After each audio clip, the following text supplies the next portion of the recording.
Bonjour à tous, nous sommes avec vous pour ce webinaire. Merci d'être avec nous et bienvenue. Webinaire donc sur l'égalité professionnelle femmes-hommes. On va démarrer dans quelques minutes. Il est 11h15. Je vois qu'il y a déjà pas mal de personnes présentes. On va attendre encore un petit peu puisqu'on a de nombreuses personnes qui se sont inscrites pour aujourd'hui.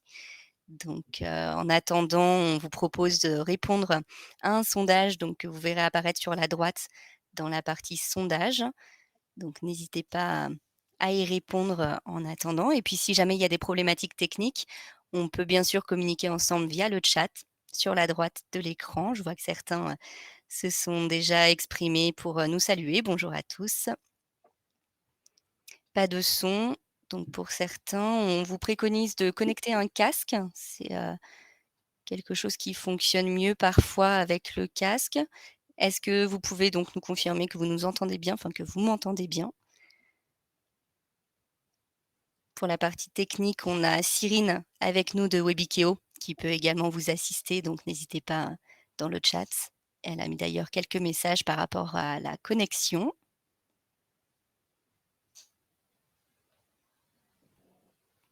On vous entend, merci beaucoup. Parfait pour le son, tout est OK. Nickel. Je ne vois rien dans le sondage, le son est parfait. Alors le sondage, vous avez sur la droite On va l'ouvrir. Ouais. l'onglet. Voilà, il vient d'être ouvert.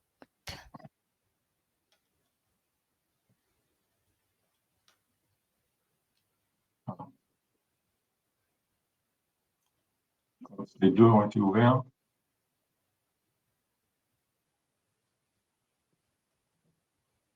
Nickel, ouais, les 2 sondages sont en cours.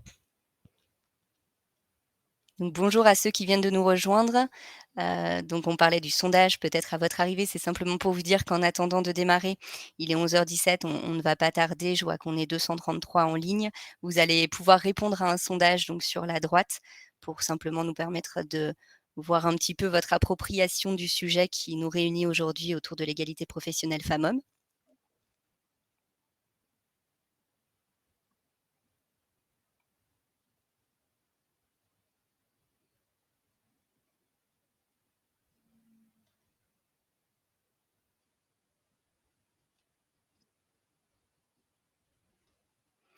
Est-ce que tout est OK également au niveau de l'image pour vous? Le son est bon? Est-ce que vous voyez bien, la première slide, apparaître également? Petit check, contrôle juste avant le démarrage.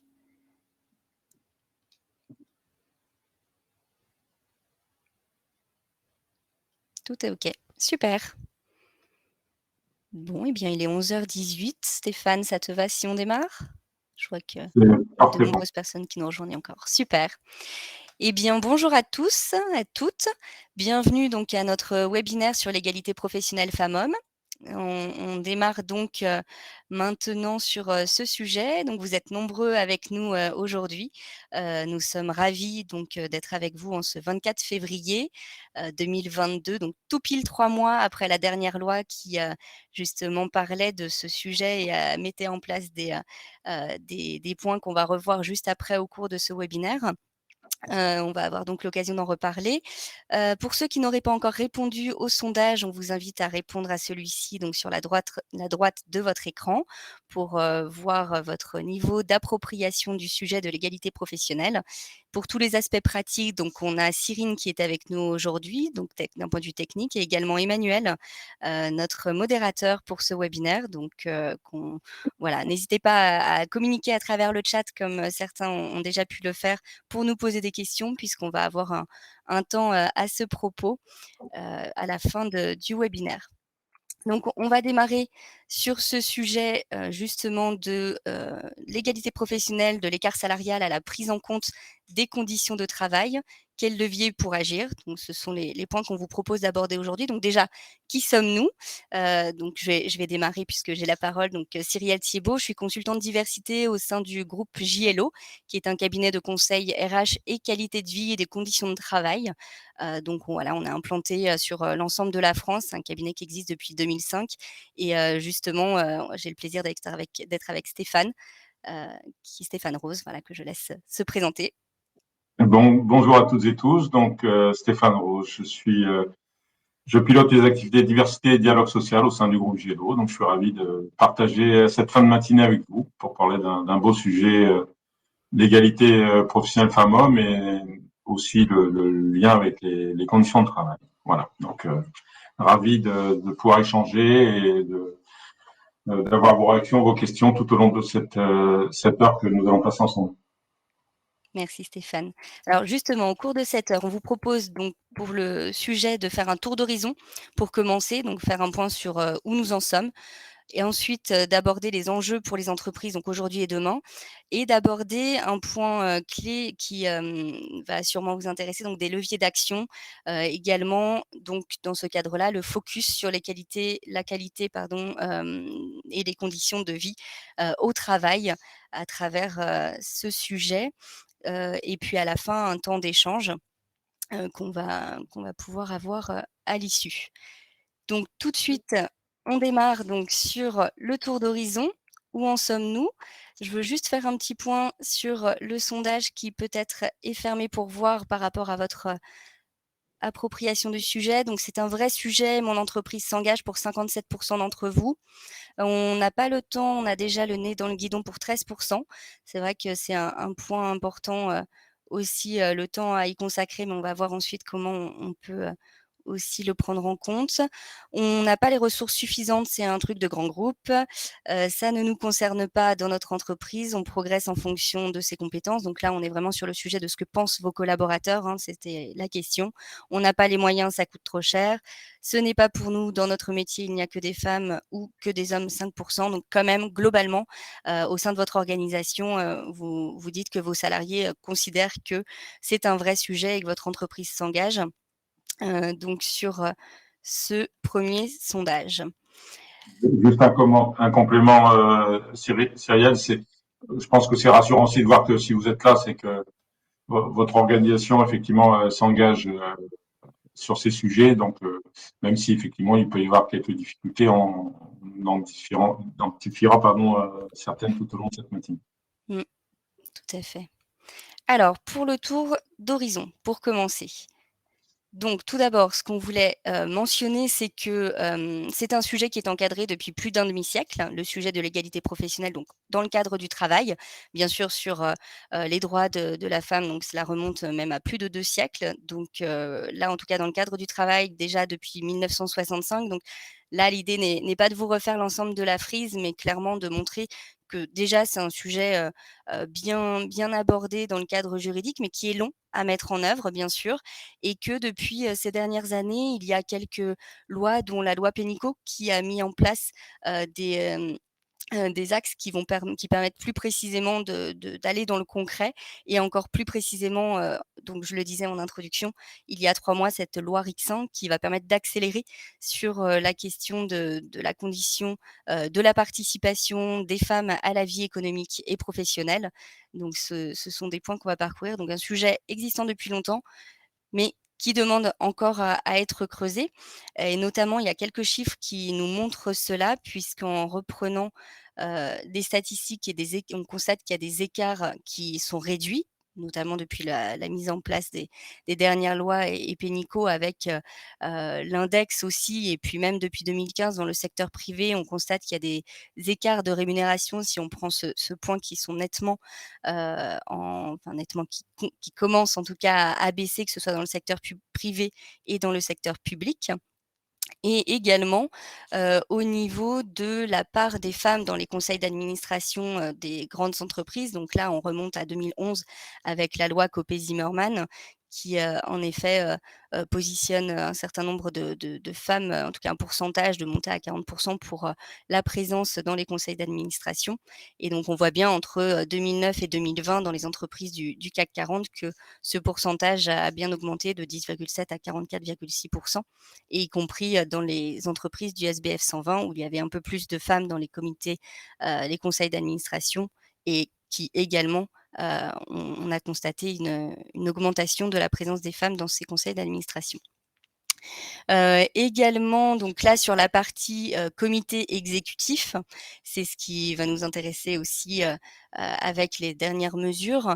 On voit que dans les comités de direction des grandes entreprises, entre 2010 et 2020, les grandes entreprises du SBF 120 n'ont pas forcément attendu la loi Rixin pour déjà donner plus de place aux femmes dans les comités exécutifs, puisque en 10 ans, on a plus de 13% d'augmentation de présence. Donc, certes, des écarts qui diminuent, mais toutefois des inégalités qui perdurent, comme vous avez pu le voir et on le constate ici à travers quelques chiffres. Alors, il y en a certains qu'il est important de vous présenter, qu'on a sélectionnés ici par rapport au niveau d'éducation justement des femmes, puisqu'on constate que dans les masters et les formations hautement qualifiées, du coup, il y a une part importante de femmes dans ces formations. Pour autant, au recrutement ensuite, on voit qu'il y a dans les premières années une forte proportion de femmes aussi dans les fonctions cadres.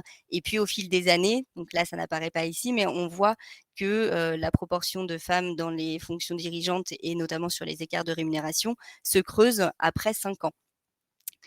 Donc pour la part des femmes dirigeantes versus la part des hommes, donc là aussi il y a cet écart qui existe et qui perdure. Et aussi cela vient de fonctions, de la part des fonctions mixtes ou non mixtes plutôt, puisque dans la moitié des femmes travaillent dans seulement 12 des 87 familles de métiers. Donc là, c'est ce qu'on voit apparaître ici, puisqu'on a 87 familles de métiers et que dans ces 87 familles, il y en a seulement 12 dans lesquelles les femmes travaillent majoritairement. Donc, on constate que les femmes n'occupent pas les mêmes emplois que les hommes et que, au niveau, de ces emplois, ça se concentre sur des emplois qui sont, des emplois dits de support, des fonctions, 1res, type dans les secteurs, du soin, dans les secteurs, de l'assistance à la personne et cetera. Donc aussi des métiers dans lesquels les rémunérations sont, souvent plus basses. Et donc c'est comme ça qu'on le voit également, puisqu'au niveau des écarts de salaire sur cette pyramide, entre les femmes et les hommes, au niveau des employés, il y en a moins et plus on avance sur le haut de la pyramide et plus il y a d'écart. Ensuite, ce qu'on a voulu montrer ici par rapport à cet écart salarial, il s'explique également par les, temps partiels puisque, évidemment, quand on prend la part non pas à temps de travail égal, mais sur les emplois au global et l'écart de salaire, on voit bien que cela s'explique aussi du fait que, les femmes sont majoritairement, par rapport aux hommes sur des temps partiels encore aujourd'hui. Donc là, on voit bien l'aspect structurel aussi des écarts qui expliquent les inégalités qui perdurent. Donc ce sujet de l'égalité professionnelle et à travers la question aussi de la rémunération, donc ça c'est un axe, fort et prédominant aussi, notamment par rapport au légal. On constate qu'il est quand même largement présent, dans les médias aujourd'hui. On a, voilà, de nombreux articles qui paraissent régulièrement par rapport à la question et au sujet sur le point à la fois de la mixité, le point des rémunérations, et donc là, on a un vrai état de fait, que ce soit en France, mais également, dans le monde entier avec, des mouvements aussi qui sont apparus, de libération de la parole, notamment sur des questions de sexisme, qui vont ensuite et des stéréotypes qui vont pouvoir le sexisme, harcèlement sexuel, pardon, qui vont pouvoir, expliquer, également dans les comportements que les inégalités, perdurent. Pour justement, résoudre, ces écarts, il est question, voilà, d'aller chercher, mais on le verra par la suite, sur, ces points de comportement. Donc depuis 2017 et la libération de la parole, voilà, il y a de nombreux sujets, de nombreux articles en tout cas qui relatent ce point en lien avec l'égalité professionnelle. Donc vraiment un sujet de société qui, touche, l'ensemble de la population et sur lequel, donc au sein des organisations et des entreprises et vous êtes vous-même directement concernés, on va le voir par rapport à quelques enjeux. Donc ces enjeux, lesquels sont-ils? Donc d'abord, voilà, vous le savez, il y a donc une obligation de résultat à travers, justement la mise en place depuis 2018 de cet index EGAPRO, puisqu'on est réunis aujourd'hui aussi à quelques jours de la déclaration. Donc au 1er mars, toutes les entreprises, de plus de 50 salariés ont l'obligation de déclarer, leur index égalité professionnelle qui s'appuie sur, différents critères. Et depuis 2018, donc il y a eu évidemment une progression, dans la mise en œuvre de cet index, et cette année, c'est l'échéance justement par rapport aux pénalités financières qui vont, impacter les entreprises qui n'auraient pas déclaré leur index, ou, également qui, si jamais elles l'ont déclaré et sont en deçà du chiffre de 75 sur 100, n'auront pas, mis en place un plan d'action. Donc, vous avez pour rappel l'obligation à plus de 50 salariés de déclarer votre index, et pour les entreprises de plus de 250 salariés, à partir de cette année, de vraiment mettre en place, non seulement la déclaration de l'index, mais aussi d'afficher les différents indicateurs et le plan d'action associé, si toutefois vous êtes en deçà des, 75 sur 100. Donc ça, c'est un premier point en lien avec l'index. Également sur, donc cette dernière loi Rixin que j'évoquais en ouverture, l'idée c'est ici de favoriser donc la montée dans les, statuts de l'entreprise et donc au comité de direction, et donc de donner la place aux femmes par rapport à ces fonctions.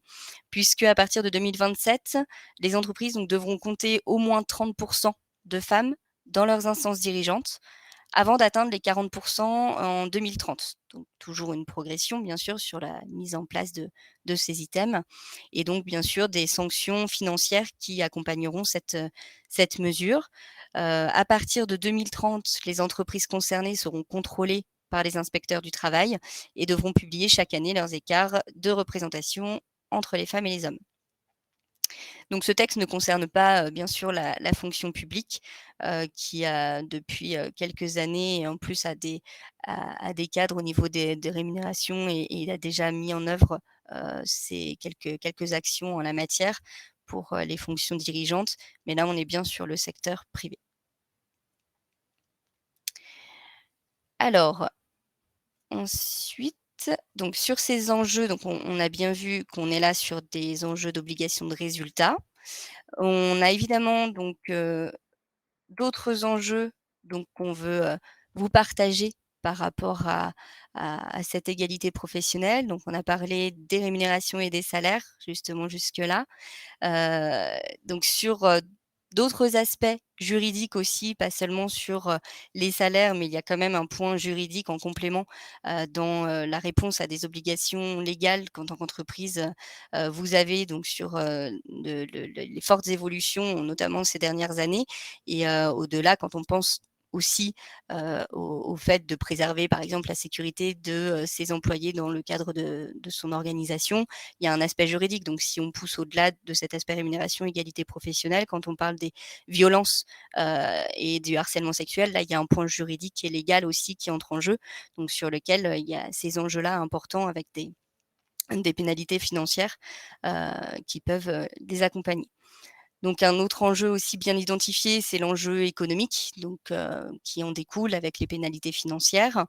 Et dans l'économique aussi, on entend l'approche, business. Donc c'est vrai qu'aujourd'hui, notamment pour prétendre à des commandes publiques, mais pas que dans le public, aussi au regard de prestations, que, délivreraient, des sous-traitants, ou que vous délivreriez plutôt auprès de clients.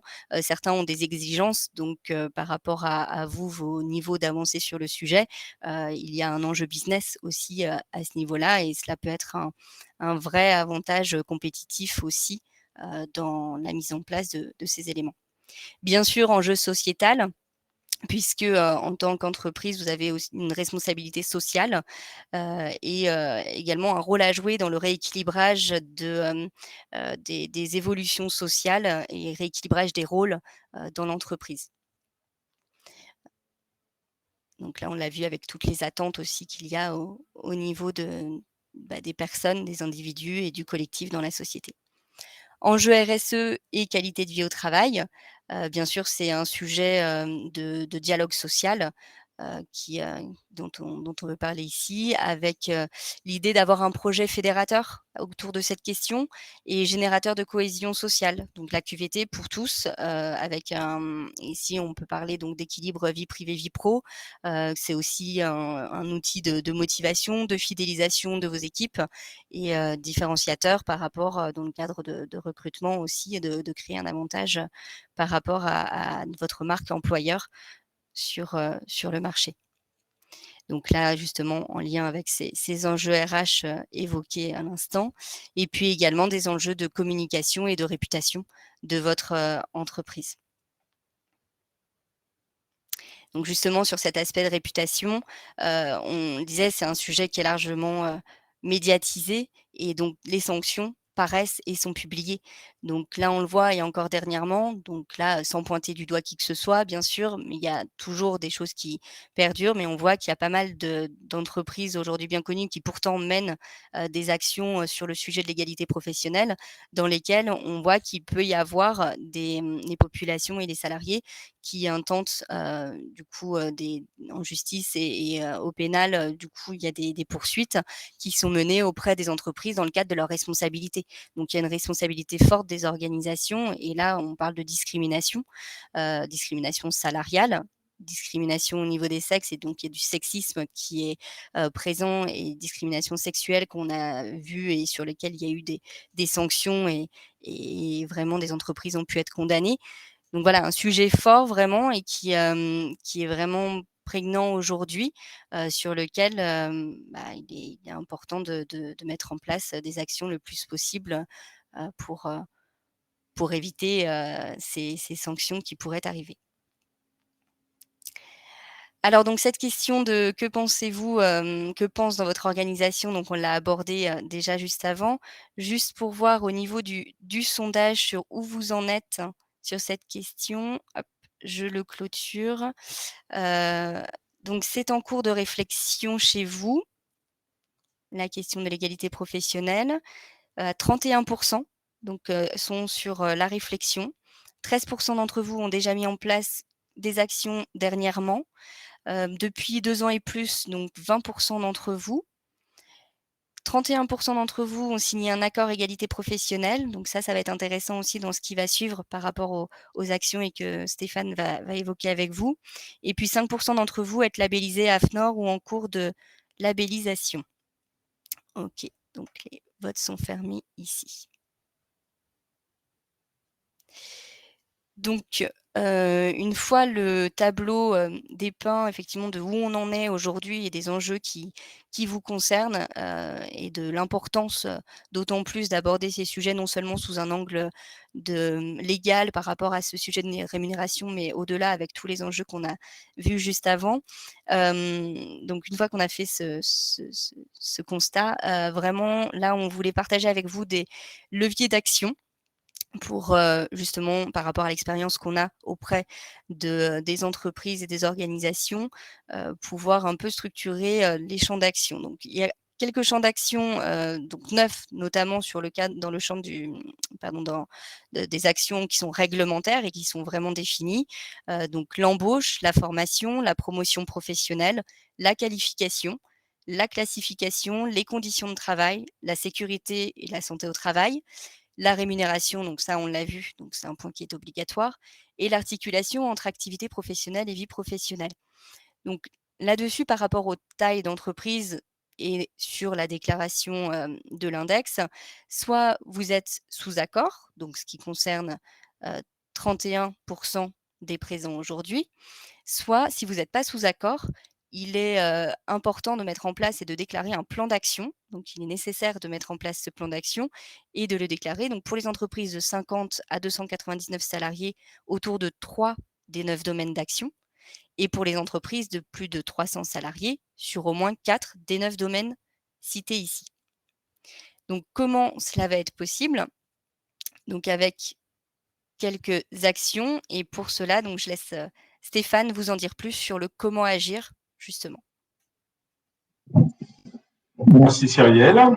Je vais prendre la parole, j'espère que vous m'entendez bien. Alors, on vient de voir les modes d'action réglementaires, alors qui sont des thématiques dans lesquelles effectivement il y a une grande liberté d'agir et de définir des plans d'action adaptés. Je pense qu'il est important aussi avant de se lancer dans ces plans d'action, souvent c'est de construire à partir d'un état des lieux. Donc nous vous recommanderons toujours de savoir d'où vous partez. Donc quelle que soit la situation où vous en êtes, c'est soit de régulièrement de refaire un point sur votre situation, et si c'est pas encore fait, d'avoir un diagnostic ou en tout cas un état des lieux assez complet sur votre situation pour pouvoir définir un plan d'action adapté. Celui-ci, en fait, va s'appuyer sur différents éléments qui peuvent déjà être la taille de l'entreprise. Il est clair que une entreprise de moins de 50 salariés, de 45 salariés, une de 600, une de 10 000, on aura forcément des plans d'action qui vont être différents, des leviers d'action différents et des objectifs qui peuvent être différents. Ça, c'est une certitude. Il y a des modalités qui vont être, les thématiques, j'allais dire, sont les mêmes, mais effectivement, on va adapter en fonction de la taille de l'entreprise. Ça peut être aussi en fonction de son organisation, bien entendu. La situation économique et sociale est aussi un élément important à prendre en compte. Selon que vous soyez en pleine croissance avec des effectifs qui augmentent régulièrement, des possibilités de recrutement, ou au contraire que votre entreprise fait l'objet de restructuration, de réorganisation, selon le marché sur lequel vous êtes, selon votre situation sociale interne, un dialogue social plutôt apaisé et constructif, ou au contraire des tensions, effectivement, il faudra aussi en tenir compte. L'égalité professionnelle peut être à la fois un sujet qui recueille des avis, on va dire, partagés et des constats partagés. Il peut aussi être sujet de tension si effectivement la situation au regard de l'égalité professionnelle n'est pas bonne. Donc l'important, c'est de pouvoir effectivement adapter aussi vos moyens d'action en fonction de la situation de l'entreprise. Néanmoins, ça ne doit pas être un élément qui vous dissuade d'intervenir, quelle que soit la situation. Il me semble important d'avoir en tête, à la fois parce que ce plan d'action peut être un moyen aussi de réguler des tensions et de les diminuer et de faire bouger l'entreprise en interne et lui donner plus de cohérence. Alors, le secteur d'activité, bien sûr, va compter et ça fera le lien aussi avec le taux de féminisation qui est derrière, c'est-à-dire que l'activité même de l'entreprise, ces métiers nécessiteront des adaptations entre des métiers plus tertiaires, des métiers de production, des métiers de service ou non, des activités de contact avec le client ou pas. Enfin, on a là aussi, même si les process RH peuvent être transversaux et concernent tous les secteurs d'activité, la mise en œuvre de ces plans d'action et la mise en œuvre de ces actions doit être adaptée, bien entendu, au secteur d'activité de l'entreprise. Donc, dans le transport, la distribution, les services aux entreprises ou tous les autres secteurs, le sanitaire et social, on voit bien que les modalités d'action ne seront pas forcément les mêmes selon son secteur d'activité. Alors, le taux de féminisation est aussi un élément important. À la fois si vous êtes déjà dans une démarche plutôt égalitaire ou au contraire où il y a des écarts importants. Sur des métiers, on a vu qu'une bonne partie des métiers n'étaient pas mixtes. Une grande majorité des métiers en France ne sont pas mixtes. Et donc, là aussi, le plan d'action peut être aussi adapté et notamment varié aussi selon les fonctions dans l'entreprise. Donc, on pourra avoir une politique qui peut être homogène, comme une politique qui peut être aussi adaptée et différenciée selon les types de fonctions ou de métiers dans l'entreprise. Et puis, le profil et la qualification de la main-d'œuvre, c'est aussi un élément important. Alors, on a vu qu'il n'y avait pas forcément de difficulté à recruter des profils féminins avec un niveau d'éducation élevé. C'est même plutôt l'inverse, puisqu'on a quand même une majorité de femmes aujourd'hui dans les niveaux de formation supérieure, même si c'est un peu tempéré sur les grandes écoles ou les écoles d'ingénieurs notamment. Mais en tout cas, je pense que c'est important aussi de pouvoir prendre en compte le profil et la qualification. Donc, ça vous donne au moins 5 axes, il peut y en avoir d'autres, on n'a pas tout mis, mais d'axes de travail sur le plan d'action et de pas forcément plaquer une solution que vous pouvez trouver sur un certain nombre de sites qui vous proposent des plans d'action relativement attractifs. Mais je pense que ça doit vraiment faire l'objet d'une adaptation et d'une concertation en interne pour s'adapter complètement à votre situation personnelle au sein de l'entreprise et à son évolution et à son contexte.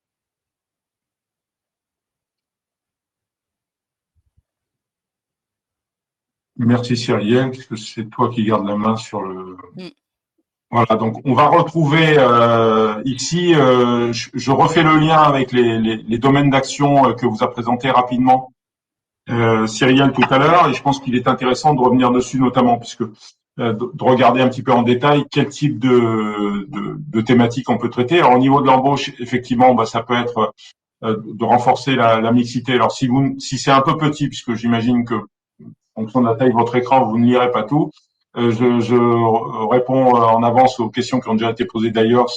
Le document sera disponible à la fin de cette présentation et donc vous pourrez l'avoir avec et le lire avec la meilleure qualité possible. Et voilà. Donc là, pour l'instant, il faudra me faire confiance et écouter ce que je dis sagement.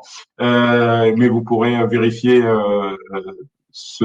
contrôler ce document et en tout cas faire référence après cette présentation. Donc, à la fois renforcer la mixité dans les métiers, dans l'encadrement. On voit que sur l'encadrement, on a probablement de façon centrale des problématiques plus importantes.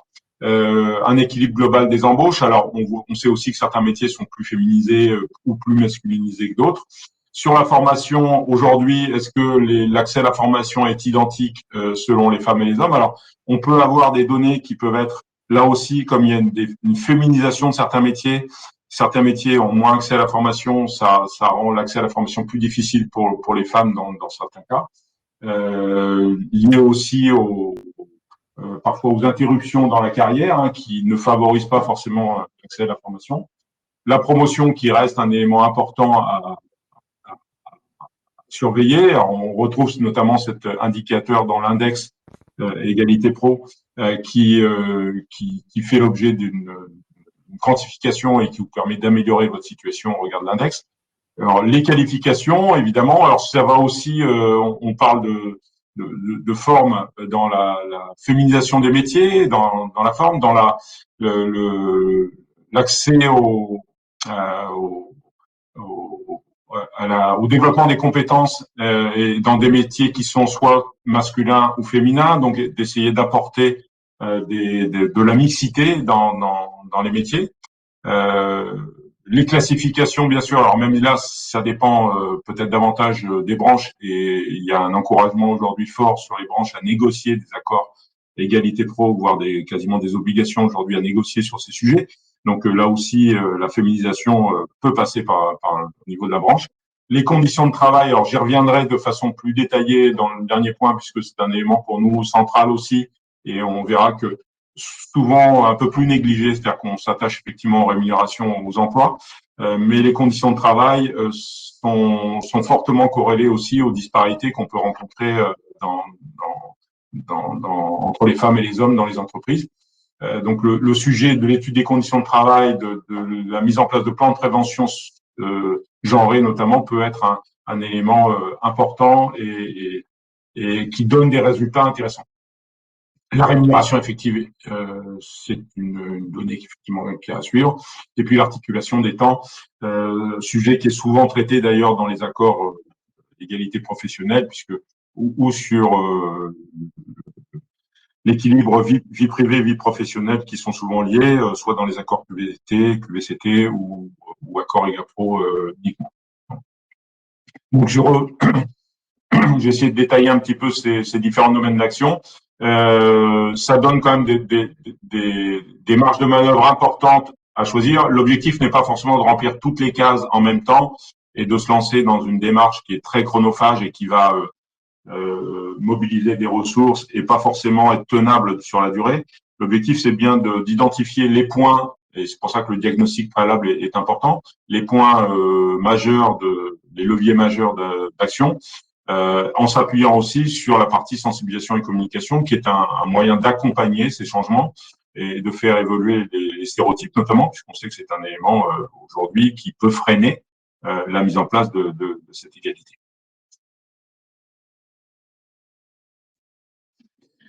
Alors, comment agir quelques pistes d'action en tout cas. Première chose, s'appuyer sur des constats chiffrés. Je parlais à l'instant de diagnostic. Je pense qu'il est important de savoir où vous en êtes. Donc l'index égalité professionnelle donne des constats chiffrés, mais ils sont assez limités puisqu'ils concernent la rémunération quasi exclusivement ou la promotion. Je pense qu'il faut élargir à d'autres indicateurs et de pouvoir mesurer. Tout ce qui se mesure peut permettre, facilite en tout cas la mise en place de plans d'action. Ce qui ne se mesure pas est beaucoup plus difficile. On reste souvent dans l'incantation ou dans l'intention. Et la mesure, et on sait en France que sur les sujets de diversité, la mesure des écarts est parfois difficile. On a la chance, c'est que sur l'égalité professionnelle comme sur le handicap, on a deux thématiques aujourd'hui sur lesquelles il est assez facile de mesurer ces écarts, ce qui est moins le cas sur l'origine ethnique ou les discriminations liées à la religion, par exemple, où là, c'est un peu plus compliqué à chiffrer. Donc, il faut vraiment s'appuyer sur des constats chiffrés, détaillés, les plus larges possibles, qui permettent d'identifier ces écarts. Deuxième recommandation qui pour nous est importante. Pardon, je Oui. t'interromps 2 secondes, mais c'est vrai que par rapport à l'index, tout à l'heure, je ne l'ai pas évoqué, mais tu abordes le sujet de comment mesurer les origines ethniques. Là, il y a quelque chose qu'on va suivre de près puisque le gouvernement et les groupes de travail, justement, ont mis en place une expérimentation pour un questionnaire diversité et inclusion qui intègre des données socio-économiques et l'origine ethnique. Donc, on va suivre ça de près. Donc, c'est difficile à mesurer, mais petit à petit, voilà, on va y venir. C'était la petite parenthèse. Oui, et je réagis aussi par rapport je réponds en même temps à des remarques que je vois sur le chat. Hein. Quand on parle d'égalité homme-femme, je mets en avant effectivement les équilibres au niveau des femmes, puisque c'est globalement ce qu'on constate quand même. Hein. On va pas renverser la table complètement, mais vous avez raison. C'est-à-dire que l'équilibre, c'est l'égalité, c'est dans tous les sens. C'est-à-dire que il peut arriver dans certaines entreprises où l'égalité pèse sur les hommes. C'est plus rare, hein, statistiquement, hein, par définition, mais ça existe aussi. Donc, il ne s'agit pas de favoriser l'un ou l'autre des genres, il s'agit de promouvoir l'égalité et donc de pouvoir le mesurer. Si on mesure des indicateurs qui montrent une inégalité des hommes, il faudra les traiter de la même façon, évidemment, ça c'est clair. Je reviens et effectivement, impliquer les salariés, leurs représentants, ça nous paraît quelque chose d'essentiel. Aujourd'hui, il y a eu une réforme importante de fonctionnement des instances avec les ordonnances de 2017. On a aujourd'hui le CSE, la C2SCT, enfin la Commission Santé, Sécurité, Conditions de Travail, quand elle existe dans les entreprises de plus de 300 ou en dessous si ça a été mis en place de façon unilatérale par l'employeur. Le dialogue social est un élément important. Et il y a déjà des obligations qui pèsent sur les employeurs pour présenter des indicateurs et aborder ces sujets avec les élus du CSE. Il y a des obligations en matière de négociation avec les délégués syndicaux ou avec les élus en absence de délégués syndicaux. Mais en tout cas, il nous paraît important d'embarquer dans le dialogue social ces questions-là, qui sont aussi un levier de négociation important sur lequel il y a moyen de progresser. Donc, je pense que c'est un sujet qu'il ne faut pas négliger, notamment alimenter dans le cadre du fonctionnement du CSE et qu'on ne voit pas forcément tout le temps. Alors, je pense que beaucoup de grosses entreprises le font de façon quasi systématique, mais c'est peut-être moins le cas dans les entreprises de taille intermédiaire ou de plus petite taille. L'action passera aussi forcément par un plan d'action dans la durée. Alors, aujourd'hui, sur les GAPRO, si vous êtes en dessous de 75, il y a une obligation de mettre en place un plan d'action correctif. Je pense qu'il ne faut pas se contenter de cette obligation et quel que soit votre score, index et GAPRO, au sens large, il y a besoin d'avoir une politique définie et notamment une politique durable. Donc, c'est aussi, quand on traite, je prends l'exemple des rémunérations aujourd'hui, qui sont un sujet qu'on ne fera pas bouger en un an ou deux. Hein. Si vous avez des écarts de 10%, vous n'allez pas accorder 2 fois 5% sur chaque année, même si aujourd'hui l'inflation est en augmentation, mais on n'est pas sur ces montants-là. Donc, ça veut dire qu'on est sur un travail de longue durée. Et que si on veut améliorer la situation, il faut à la fois travailler sur les rémunérations, sur l'accès à la promotion, la gestion de carrière. Et donc, ça demande à la fois un plan d'action large et dans la durée. C'est aussi un sujet sur lequel il y a besoin d'échanger, de rassembler, de mobiliser, de sensibiliser, de former. Donc, la communication qui va autour de ces sujets, elle est importante. On a évoqué les stéréotypes de genre notamment qui peuvent être des freins, hein, et générer des tensions qui sont générateurs, pardon, aussi de toutes les situations d'agissement sexiste, de harcèlement ou autres, qui sont les conséquences de ces stéréotypes notamment. Et donc, je pense que l'aspect communication, sensibilisation, formation, bien sûr, est un élément central dans les actions, et qui doit s'adapter aussi en fonction des publics et aussi de l'état de la situation dans laquelle vous êtes. C'est-à-dire que on peut avoir des sensibilisations assez simples dans un premier temps. Si votre entreprise est bien avancée, on peut avoir des choses un peu plus pointues, un peu plus spécifiques, qui permettent de continuer à avancer sur cette question. La mobilisation de l'encadrement au sens large est importante. Aujourd'hui, on voit pas mal d'indicateurs qui sont pilotés par les RH.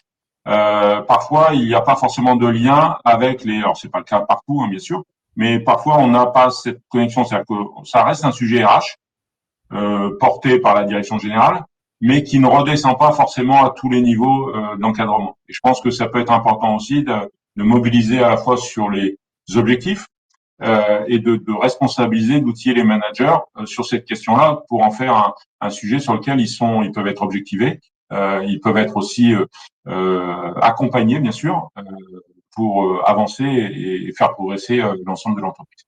Voilà. Et puis la partie communication que j'ai effectivement abordée tout à l'heure, que ce soit en interne, mais aussi en externe. Alors, on l'a déjà au travers de l'index qui doit être publié, mais je pense que ça peut être on parlait du label AFNOR et certains demandaient effectivement à quoi ça peut être utile. Je pense que c'est un outil de communication vers les clients, vers les partenaires, qui est important et qui montre aussi votre engagement et la qualité de votre engagement sur ces questions. Je vois que le temps passe. On vous a mis quelques exemples. Je vais peut-être pas toutes les reprendre, tous les reprendre là, mais qui sont des plans d'action. Donc, comme en plus ça n'est pas très lisible, je vous laisserai en prendre connaissance. Donc, ça vous donne des pistes d'action. Un petit, une petite joke pour parler anglais puisque c'est la mode. On a c'est Cyrielle qui nous a montré ça, en faisant son shopping. Alors j'espère que c'était pas pour ses heures de travail, hein, mais bon, même si c'était ça, à la limite, c'était une bonne opportunité. Qui a vu que Leclerc poussait son index à ses clients. Donc, ce qui est assez intéressant, c'est que souvent, c'est un index qu'on va retrouver sur le site corporate. Là, on a clairement une grosse entreprise qui communique auprès de ses clients au moment de leur consommation, hein, de leur acte d'achat, sur la publication de son index. Donc, on a trouvé ça très, très intéressant comme démarche d'avoir une communication large et qui montre aussi l'engagement de l'entreprise à l'ensemble de ses clients qui ne sont pas forcément intéressés au sujet ou qui ne connaissent pas forcément la loi, pour le montrer aussi que cet engagement il dépasse largement le cadre strict de l'entreprise et de ses collaborateurs. Donc on parlait d'accords justement juste avant, Stéphane l'évoquait. L'ANACT, qu'on suit beaucoup aussi, a fait une étude concernant justement le dialogue social et les sujets qui intéressaient justement les organisations dans ce cadre du dialogue social au niveau de la mise en place d'accords. Donc c'était en sortie de crise, si on peut dire qu'on est en sortie, et qu'on en sortait déjà en 2021. En tout cas, il y avait des prémices et en tout cas l'étude a été menée à ce moment-là. Et il est ressorti que l'égalité professionnelle arrivait derrière pas mal d'autres items qui s'expliquent du fait des contextes. Là où l'égalité professionnelle était le 4e item en 2019-2020, la 3e place, pardon, là on s'est redescendu. Ce qu'on voit aussi à travers cela et ce qu'on voudrait vous exprimer, c'est que l'ensemble des sujets qui sont précisés avant, et comme on l'a vu par rapport aux axes d'action par rapport à l'égalité professionnelle, intègre ce sujet de l'égalité professionnelle. C'est vrai qu'on met en place un accord sur les GAPRO pour aborder ce sujet dans tout le parcours collaborateur et toutes les actions pouvant être mises en place, mais aussi à travers les différents accords, il est important de prendre en compte ce prisme du sexe, donc entre hommes et femmes, comment tous ces éléments sont pris en compte. Donc c'est autant d'opportunités pour intégrer l'égalité femmes-hommes à travers l'ensemble des sujets prioritaires dans les accords qui sont évoqués. Et donc particulièrement sur un des sujets, et pour le ramener à notre champ d'action qui est global autour de la qualité de vie et des conditions de travail. Donc là, je vois qu'il est midi, mais on va prendre un petit peu de temps quand même pour vous évoquer ça, et on se gardera du temps pour répondre aux questions après, pour aborder la question de la qualité des conditions de travail sous le prisme du sexe. Donc Stéphane, tu voulais partager quelques chiffres à ce propos. Oui, quelques éléments déjà de compréhension. Je pense que alors c'est un sujet qui est pas neuf, hein, puisque il fait déjà l'objet de débats, d'échanges depuis plusieurs années. Hein. L'ANAC en a emparé il y a déjà plus de 5 ans largement, voire 10 ans. Mais ça reste un sujet qui pour moi, en tout cas en entreprise, n'est pas encore forcément traité complètement. On voit notamment, et il y a des données qui sont intéressantes à creuser. On parle depuis plusieurs années d'une amélioration globale de la situation et de la baisse des accidents du travail. Donc ça, c'est intéressant. Quand on regarde en creux et ce qu'il y a derrière la façade, on se rend compte que la baisse des accidents est très forte pour les hommes. En revanche, qu'il y a une augmentation qui est très forte pour les femmes. Et donc, cet indicateur qui est plutôt positif va se transformer en indicateur très négatif du côté des femmes. Donc, on voit bien là que les conditions de travail et la façon dont on pilote ces conditions de travail, dont on fait travailler notamment les femmes, et c'est lié notamment, on le verra, à la non-mixité des métiers. Hein. Je pense que certains métiers qui sont plus pénibles, plus fatigants, génèrent davantage de difficultés pour les femmes et donc derrière d'accidents, et qui ont une situation qui globalement s'améliore, se dégrade pour les uns et s'améliore pour les autres. Le constat peut être identique, alors avec un constat global qui est de dégradation et d'augmentation des maladies professionnelles, mais qui est du simple au double entre les femmes et les hommes. C'est-à-dire que ça se dégrade beaucoup plus vite et fortement pour les femmes. Donc, ces deuxièmes indicateurs, ce sont des tendances de fond, hein, puisqu'on est sur une quinzaine d'années d'études entre 2001 et 2016, et il y a, je vais dire, des questions à se poser sur effectivement la question des conditions de travail spécifiques de certains métiers fortement féminisés.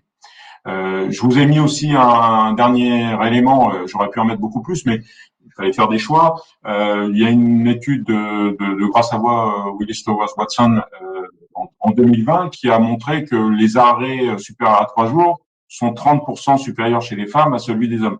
Donc on a là aussi un indicateur de dégradation des conditions de travail avec les conséquences sur les arrêts qui montre aussi une différence notable. Ce ne sont pas des pourcentages faibles, hein, 30% c'est beaucoup, entre les femmes et les hommes.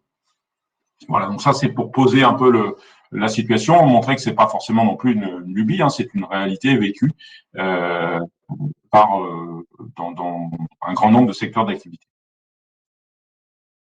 Alors, pourquoi on a ces inégalités? On voit bien, et je vous ai mis quelques éléments de compréhension, des conditions de travail qui sont différenciées entre les femmes et les hommes, avec des impacts, et on s'intéresse souvent d'ailleurs aux impacts sur les rémunérations, sur la carrière, sur la santé, mais d'où elles viennent? En fait, il faut prendre les causes. Et si on veut travailler efficacement, s'attacher aux conséquences, c'est bien, mais si on ne travaille pas les causes, bah, vous aurez les mêmes causes qui provoqueront les mêmes conséquences. Donc, pour nous, 4 grandes typologies de causes peuvent être identifiées. D'une part, l'organisation et la répartition des activités. Est-ce qu'aujourd'hui, cette organisation et la répartition des activités sont égalitaires, sont globalement réparties de façon égale?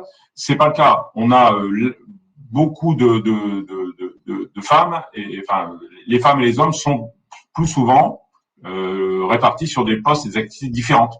On a dans des entreprises des métiers féminins, des métiers masculins au sein des mêmes entreprises. Hein, on le sait très bien que des métiers de service, de soins en interne, ou des métiers plutôt de production, bah, sont plutôt soit féminins, soit masculins.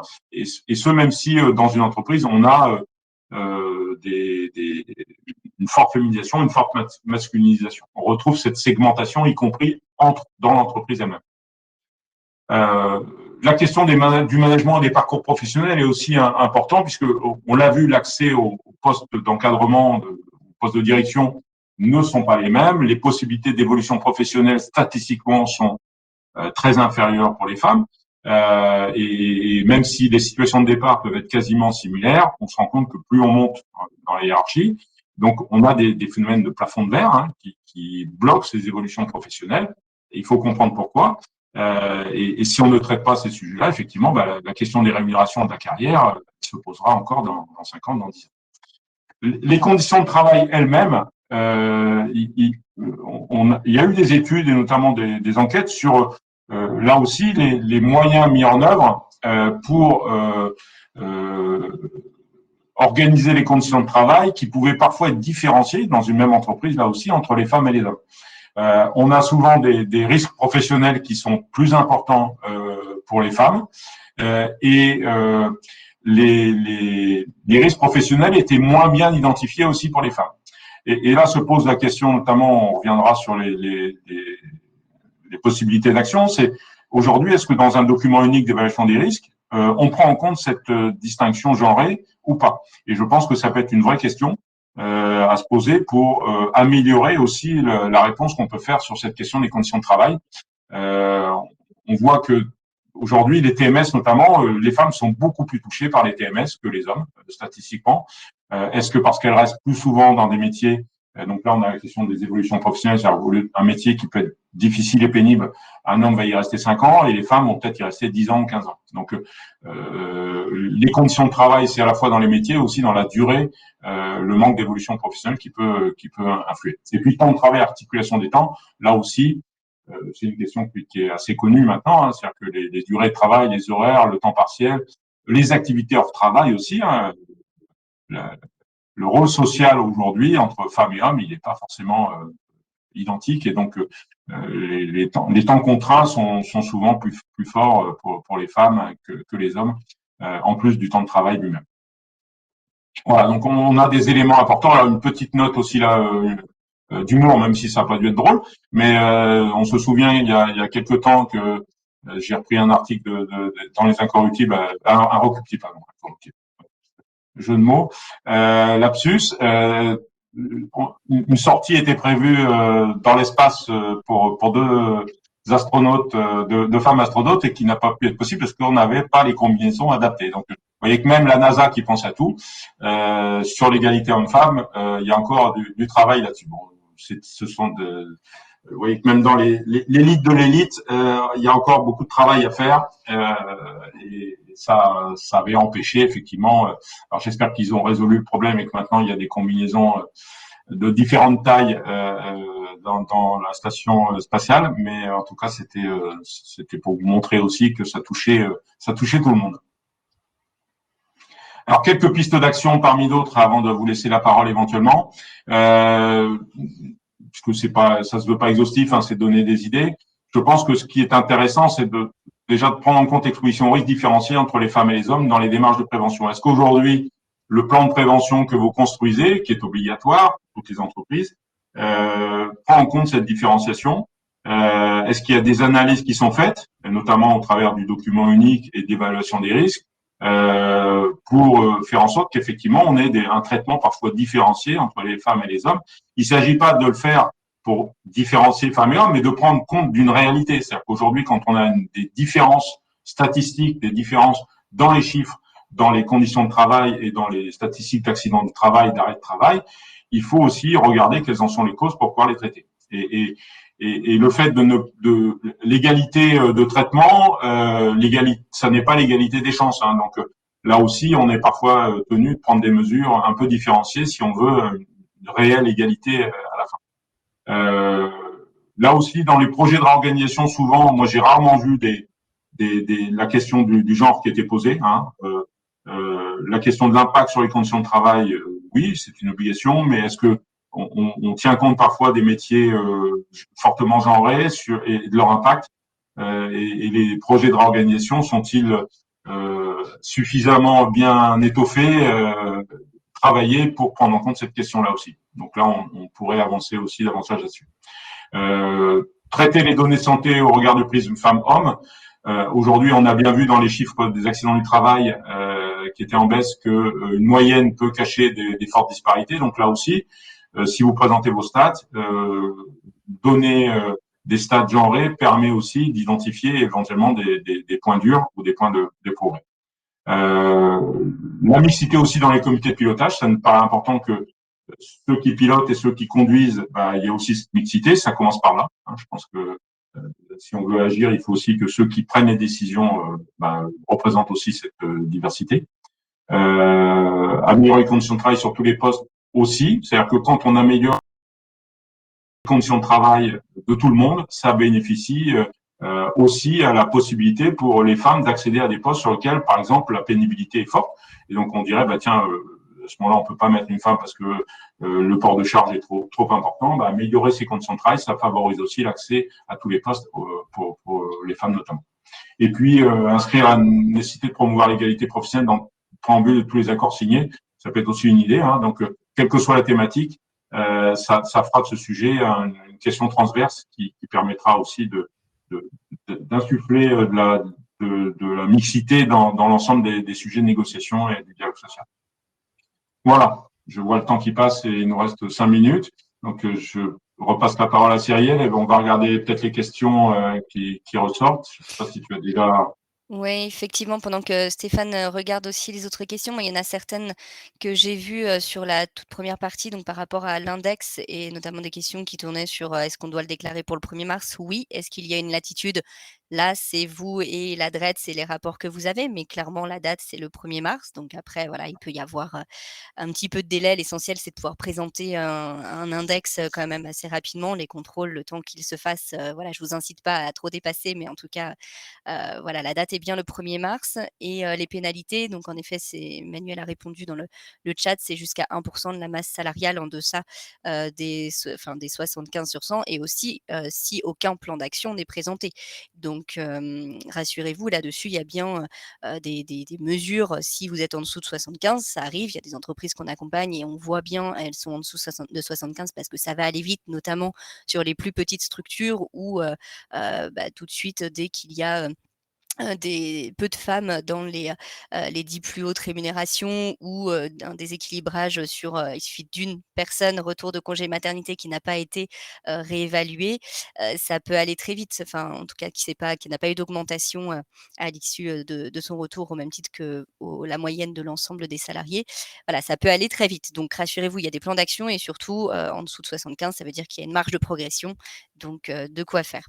Donc ça, c'était sur la partie questions sur les index. Les ressources, vous les verrez en téléchargeant le documentaire, mais ce que je voulais quand même, avant de répondre à vos questions, c'était de vous faire part de la sortie prochaine d'un livre blanc, donc sur l'ensemble du sujet de la QVCT que vous pourrez télécharger, dans lequel vous retrouverez bien sûr le sujet de l'égalité professionnelle, et puis aussi un observatoire qu'on lance sur l'EGAPRO femmes-hommes, qu'on vous invite à compléter et remplir. Donc ça nous intéresse beaucoup d'avoir votre vision, vos avancées sur le sujet, ce que vous faites justement de manière un petit peu plus détaillée pour vous présenter ces résultats bien sûr en avant-première dans quelques temps. Et puis toujours notre site, mais voilà, parole à vous à travers les questions. Donc Stéphane, est-ce que tu as pu regarder? Je vais peut-être répondre à des questions que je vois sur... Alors, il y avait une question notamment sur les risques femmes-hommes face aux clients, incivilité, agression.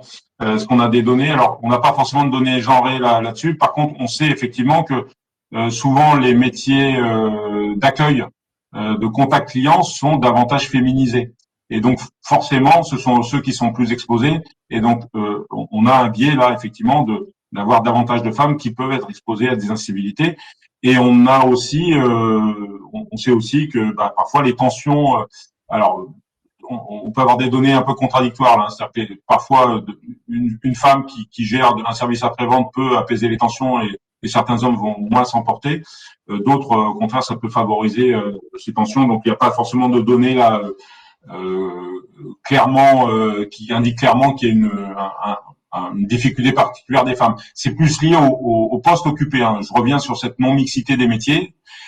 qui fait que certains métiers plus exposés sont davantage féminisés et donc sont exposés. C'est pas parce que ce sont des femmes, c'est parce que ces métiers sont eux-mêmes exposés davantage. Sur toutes les questions liées au calcul de l'index, on vous renverra vers le site Index EGAPRO qui est très bien fait, donc je vais pas répondre aux questions un peu techniques. Donc, on avait aussi la question de des sanctions si on est notamment sur l'index. Est-ce que si j'ai trop de femmes et pas assez d'hommes? Alors effectivement, pour l'instant, c'est pas prévu. Ça n'est prévu que dans un sens les sanctions. Alors, il est fort probable que statistiquement les entreprises qui seraient dans la situation inverse sont moins nombreuses, mais je rêve du moment où on pourra se poser la question réellement à part égale et donc on aura à sanctionner des entreprises qui font l'inverse. Je pense que ce serait tout à fait légitime de garantir cette égalité dans tous les sens. Alors, est-ce qu'on a aussi des éléments sur les risques psychologiques? Alors, on sait aujourd'hui statistiquement qu'effectivement sur les risques, notamment les risques psychosociaux, les femmes sont davantage touchées. Hein. Ça, on a des statistiques qui sont assez claires là-dessus. Globalement, les femmes sont plus touchées en matière de RPS que les hommes. Donc il y a des données, on pourra éventuellement regarder pour vous les communiquer, mais la littérature est assez fournie là-dessus. Donc si vous allez sur Internet, je pense que vous trouverez des données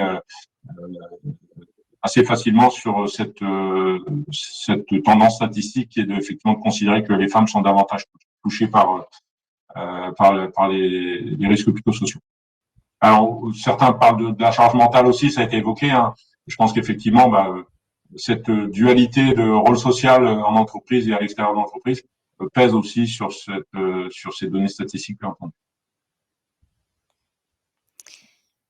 Merci. Donc, il est 12h16. On a essayé de répondre à la plupart des questions. S'il en reste, on regardera bien sûr aussi à l'issue. Il est 12h15, donc on vous propose de s'en arrêter là. Merci de votre participation. Et puis, si de toute façon, vous avez encore d'autres questions qui vous viennent, n'hésitez pas à nous contacter. On est aussi actifs sur LinkedIn. Donc, si toutefois vous n'avez pas déjà nos coordonnées directes, vous pouvez aussi nous contacter par ce canal. Donc, bien sûr, télécharger le document de la présentation et revoir le replay, le transmettre si vous le souhaitez. Et n'hésitez pas à revenir vers nous si vous avez d'autres questions. Et si toutefois on n'a pas répondu à vos questions, on essaiera de reprendre contact avec vous aussi si vous en êtes d'accord. Merci en tout cas. Oui, vas-y. Juste une dernière remarque. Effectivement, quelqu'un signale que depuis 2014, l'index, enfin le document unique doit faire une évaluation genrée. Alors, je suis d'accord avec vous, hein, c'est la loi. Ceci dit, regardez combien d'entreprises ont un DERP genré. À ma connaissance, il y en a peu quand même. Donc la loi et la réalité, l'égalité salariale, elle est ancienne aussi. Hein, donc, et pourtant, ça n'est pas le cas. Voilà. En tout cas, il y a un beau chantier, beaucoup de choses à faire. On vous remercie pour votre attention. Merci Cyrielle pour ta contribution très active à ce séminaire. On a été heureux d'être avec vous pour cette fin de matinée. On vous souhaite un bon appétit. Et puis, n'hésitez pas à nous solliciter si vous avez des questions, à revenir vers nous, à nous contacter, et puis notamment à profiter des éléments documentaires dont on vous a fait part, le livre blanc, de répondre aux questions de l'observatoire. Voilà. En tout cas, un grand merci à vous tous et toutes. Merci. Très bon appétit et belle journée. Au revoir. Au revoir.